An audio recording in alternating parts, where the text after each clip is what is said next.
call me Whitley. I know that he'll bang. This is the baddest in the school, the baddest in the gang. Excuse me, honey, but nobody's in my lane. If you was in New York, you was fucking a Yankee. I was fucking with Mason.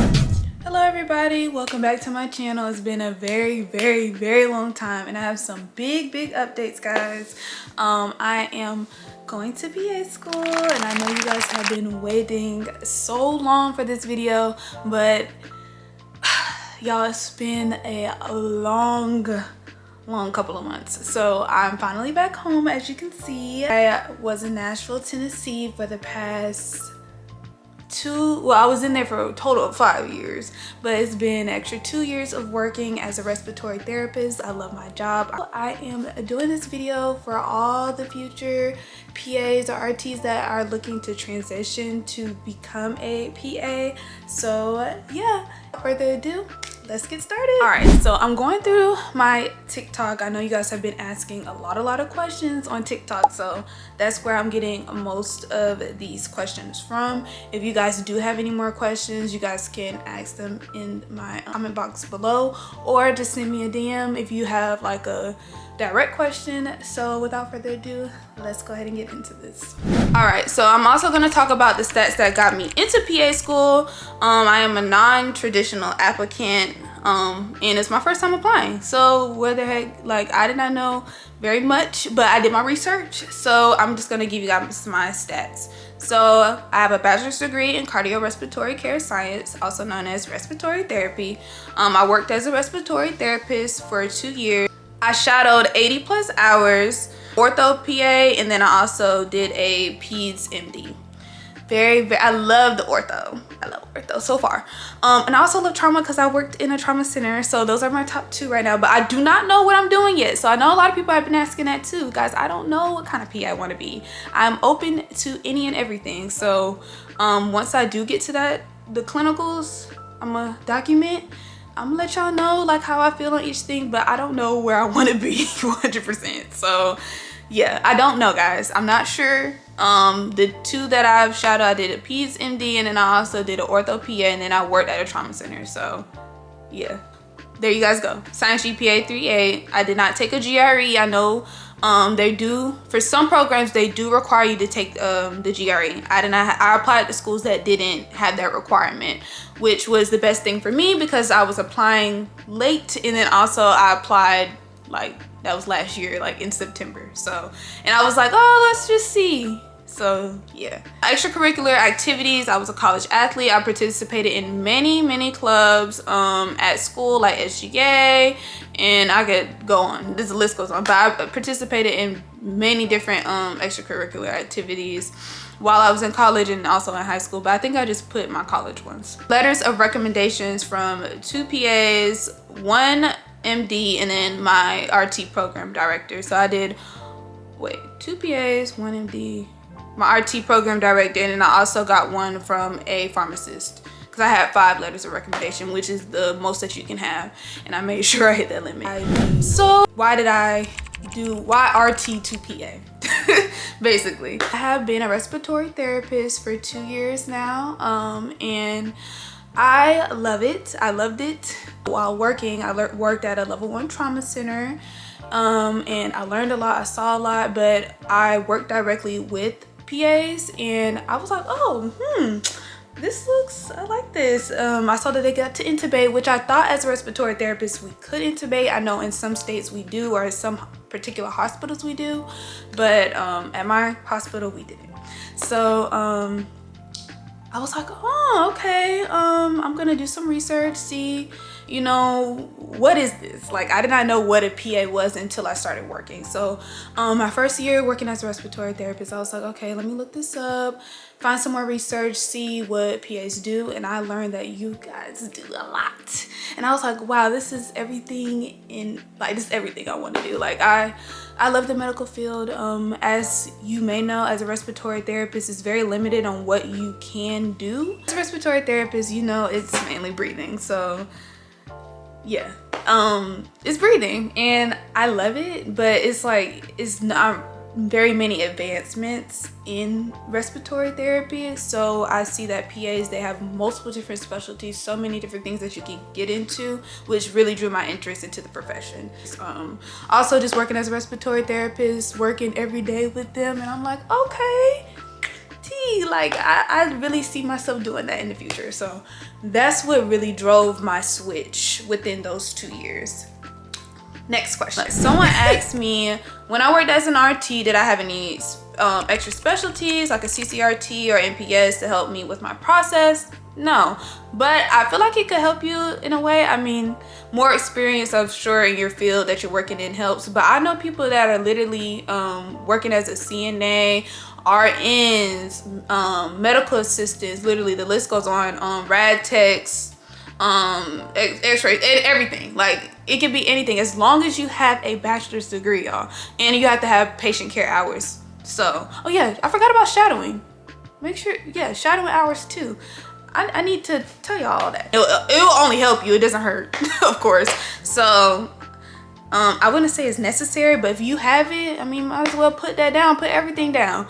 That's like, you have to be one of the top applicants, y'all. So put any and everything that y'all gotta be up there. So just put everything. Okay. Next question is, what was the pathway? What did I do? How did I do this? Yada, yada, yada. So, like I said before, during my first year being a respiratory therapist, that's when I really did my research on what is a PA, how do we do this, all of that stuff.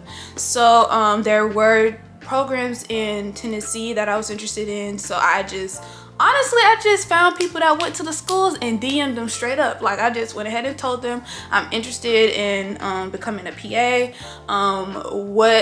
How's this process? And I also did my own research on TikTok, YouTube, it's everywhere, y'all.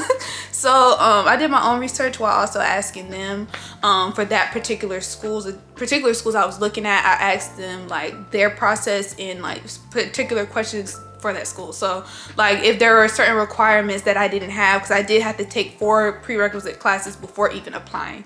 So yeah, but it was some schools you had to be done with all your prereqs before even applying to their program. So I just went ahead and cut those schools out because I was kind of like, okay, first of all, let me tell y'all this.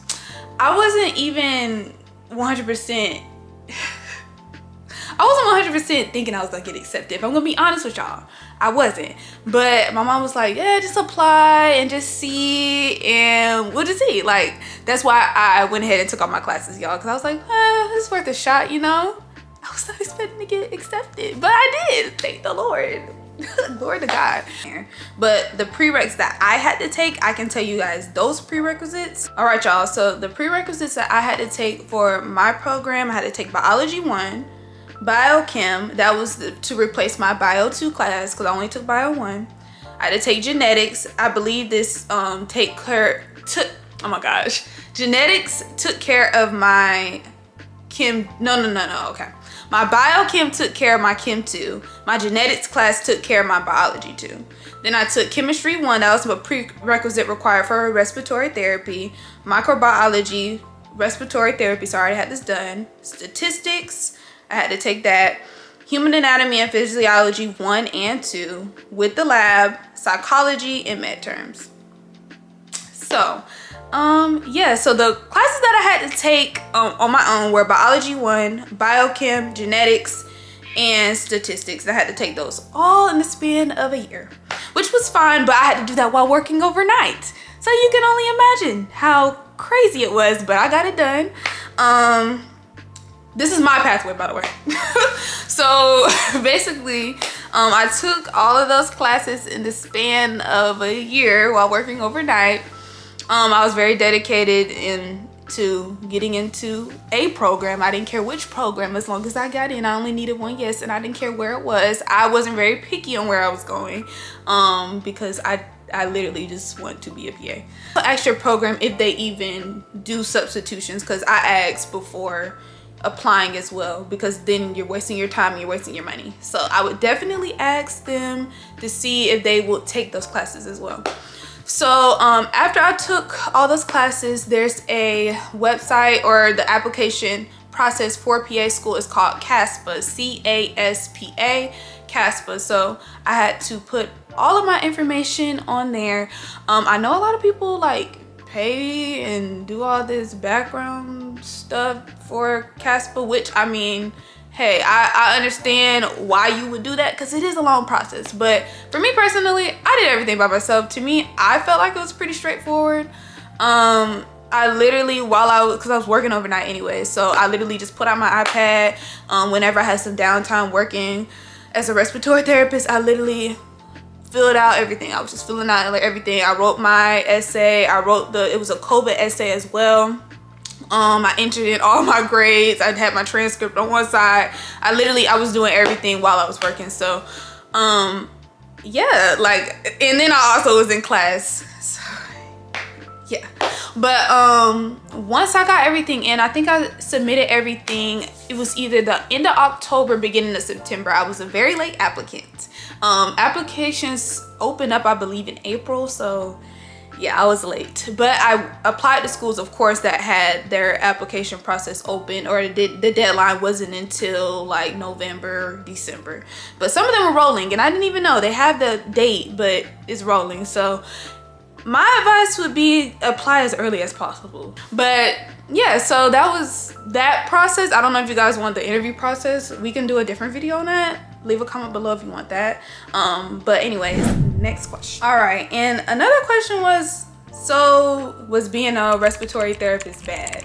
No, you guys are getting this all wrong. Like, no, I loved being a respiratory therapist. Like, I loved it. I loved my job. I loved where I was working. A lot of people were kind of like misunderstanding. I know I made a post basically saying that I quit my job to become a PA. It was just a post. I'm just making posts, guys. It's not like I hated my job or anything. I love my job. I love what I do. I love helping people. I loved it. Like I said before, with the respiratory, it's not very much of an advancement. Like, it's mainly breathing. I've been one for 2 years, and I feel like I learned a lot while working at my level 1 trauma center, and it just was like this. I really loved it. I loved helping people. I just want to do more.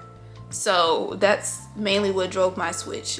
Respiratory therapy is great, and if you want to stay in it, I mean, hey, like, it's your decision. I'm not trying to make everybody switch to become a PA. That's just my personal, what I wanted to do. Like, if you want to do it, you can. Just give you that option. So for me, it was mainly because it's so many different specialties that you can do. For me, respiratory is not very many advancements, so that's why I did this. Okay, so this question says, how long was my respiratory therapy program and what school did I get it from? So I went to Tennessee State University. My program is a bachelor's degree. It's 4 years. I did it. It's a 2-year program, but with the prereqs at the school is 4 years. I did it in 3 because I completed some of my prerequisites while I was in high school. So it's a 2-year program, but really 4 for a bachelor's degree, of course. So yeah, it's a 2-year program, and I went to Tennessee State University. That was someone said, when asking for your letters of recommendation, did I ask in person or in an email? I just don't want to interrupt them during clinic. I wanted to know the best way to go about it. So that is, I forgot about that. Letters of recommendation, that's a good question. What I did, a lot of my people that I shadowed were very, very nice. One of them in particular bought me shoes. Like, I don't know, I got really, really nice people. But they kind of already knew that I was gonna ask. They're like, oh, yeah, I know you're gonna need a letter of recommendation, da da da, you know, because I'm sure a lot of people shadowed them. So they were kind of like already hinting at it. So mine wasn't that hard. I know one of them I just went ahead and asked. I asked at the end of shadowing. So that, to me, that was the easiest way to do it, so I don't keep asking them like every day. I don't want to keep asking them every day, but I just kind of like asked them for the email if I didn't already have it. But I had their email prior to going because I had to ask them through email to shadow them. So I just asked in person and just was like, if possible, if you have any time, can you write me a letter of recommendation for PA school? I'm applying this year or this cycle. And yeah, I mean, just ask out. The worst they can say is no. And if you really want something, you're not gonna care anyway. If they say yes or no, you're gonna find a way. And that's what I did. So I mean, just ask. The worst they can say is no. Don't be nervous. I mean, okay, I think I've answered all of you guys' questions. for the purpose of my safety and just privacy, I'm not disclosing what school I went into. But that is the end of this video. I hope you guys enjoyed this video. I know it's been a long time coming. I know you guys been waiting. I'm so sorry. It's been a crazy time, but I will give you guys more updates for school. I'm super duper excited. I cannot wait. I start in September, so yeah, I cannot wait to share this journey with you guys. I actually can't believe I'm going back. Like, I'm really going back to school. Like, this is really about to happen. I know it's about to be crazy. I'm just gonna be ready to study. But I'm super excited. I honestly cannot wait. But if you guys do have any more questions, just let me know. Make sure you guys like and subscribe to my channel. I love you guys, and bye.